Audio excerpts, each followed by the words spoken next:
ស្រីដឹងខ្លួនមិនខាតពេលដែលបានជួបដឹងពីបាត់រស់ណាពេលអូនអនដែតពួងដូចដួងខែ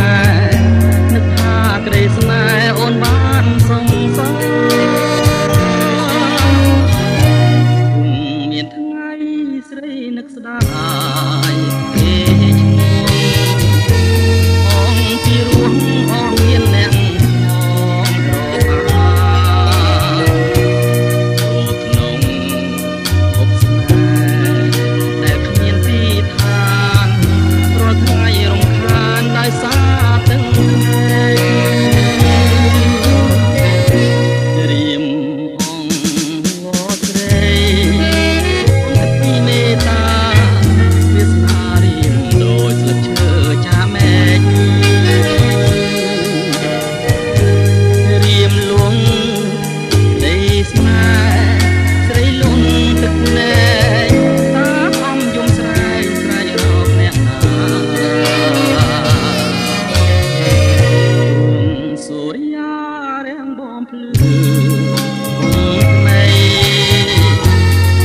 ចិត្តស្រី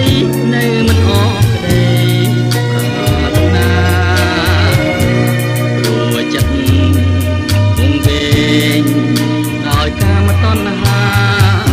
មានគ្រូពេទ្យណាអាចព្យាបាលបាន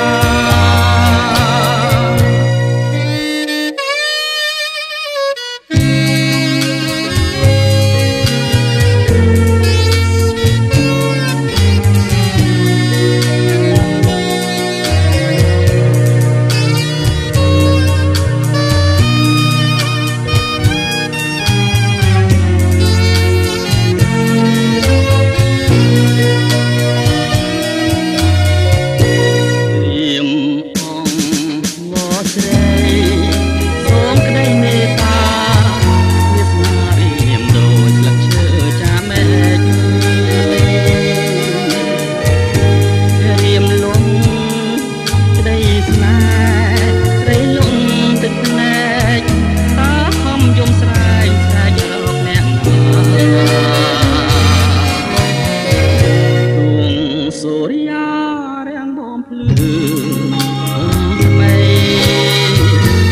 ក៏ចិត្តស្រី